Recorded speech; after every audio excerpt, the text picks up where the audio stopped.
As leaders, your goal should always be to find an unfair advantage for your business or your cause, something game-changing, leverage, something that sets you apart from everyone else. The right agency can be that for you. The wrong one will quietly cost you thousands or even millions. Hi, I'm Derek Robinson, founder of MASH. If you don't know me, we're the no BS brand creative and marketing agency that puts you in control. I've been either hiring agencies or having leaders hire my agency for over 17 years. Our company has served over 150 clients, so I have a pretty good idea of what works and what doesn't. You don't want to waste your precious capital, your cash flow on an agency relationship that does not produce results. But I found if there is a good fit, an agency can 2x, 5x, 10x your growth and influence and put you back in control of what you do best. I've seen it many times, but only if you avoid these 5 mistakes. And the fifth one, it's a shocker, so don't go away on that one. Mistake number 1, hiring tacticians instead of strategists. This is a silent killer. So say you hire a social media team, a designer, a web developer, a video or an ads guy. Those are all good things, all good people, but no one is architecting the narrative, the plan. Tactics without strategy creates noise. There's no one steering the ship from a strategy perspective. There's no methodology for influence. Through my work in politics, polling, and business, I've been studying psychological responses to marketing for about 17 years. I built a methodology around emotional triggers needed to cause a human being to respond and actually take action based on marketing. It's called the MASH brand path. It's an art and it's a science. It's infused into everything we do, and it's part of the secret sauce where we get unusually good results for clients. The truth is, pretty graphics or videos don't sell things. Words sell things. Words that trigger psychological responses. You need both, but strategy must lead. Mistake number 2, delegating and abdicating. So say you hire this great strategy and creative team, but you end up treating them like a faraway vendor and not a part of the team. You don't actively strategize with them. You just send them tasks. Go post on social, go build a slide deck. They don't have access to your internal struggles, your context, your vision, your goals. It's like hiring a high-level manager, telling her to go to your office and build a sales department. That doesn't work. I wish it did. It'd be easier if it did. But there needs to be constant back and forth where both parties bring ideas, energy, and context to the table. When I do my work with various governments, I always ask that the communications person is in the room when cabinet decisions are made. Why? Because your marketing people need to know why a decision is made and have the context. When they do a far superior job of communicating. The same goes for lead generation. I always want our team to talk to the sales team on a regular basis, hopefully weekly. I want insights into how prospects are receiving the marketing. Are they teed up well for the sales process? Are the leads actually qualified?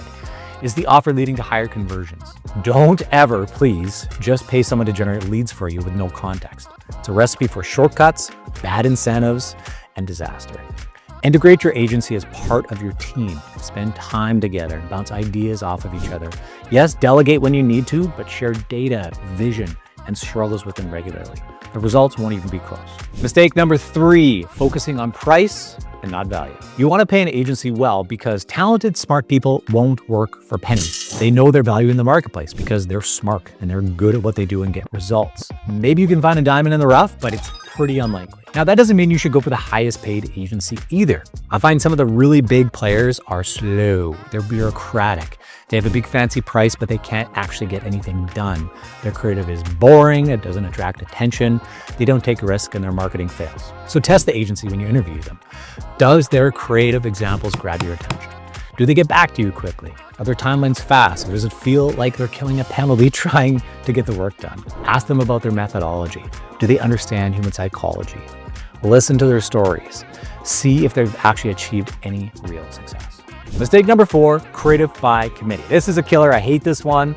You don't architect a house with a committee of 10 people. It's 1 lead and 2 or 3 people supporting maximum. Otherwise, you're going to build a pretzel of a house. It's compromised. It doesn't work. The same goes for creative work. Start with a small team of 2 to 4 people. I know you eventually have to satisfy a board or committee, but build the concepts first, get them nearly finalized, and then ask the committee for feedback. Otherwise, you're going to have way too many opinions and priorities. Groupthink is a real problem. It's a recipe for bland, watered-down marketing that does not get results. Mistake number 5, and this is the one that might sting a little. It's wanting to hire an agency, but not wanting to change. So you say you want growth, you say you want influence, you say you want an unfair advantage, but when the agency challenges you on your positioning, your offer, your messaging, your strategy, you resist. Sorry. You defend what's comfortable. I'm Canadian, so I say sorry. You protect what's familiar. You won't risk any budget to try new things. Keep the old structure and you expect new results. But here's the truth. No agency can out-execute a leader who refuses to evolve. Marketing, like anything in business, requires risk. You need to take a bit of a gamble. There's opportunity cost here, I know, but you have to test and try new things. If you hire experts but ignore their perspective, you don't have a strategic partner at all. You have an expensive validation.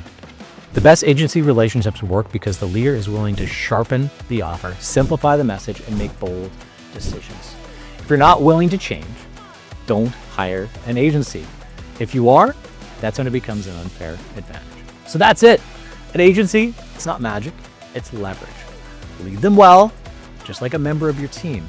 Avoid these mistakes, and it becomes that unfair advantage that you're looking for. I hope that helps, and I'll talk to you soon.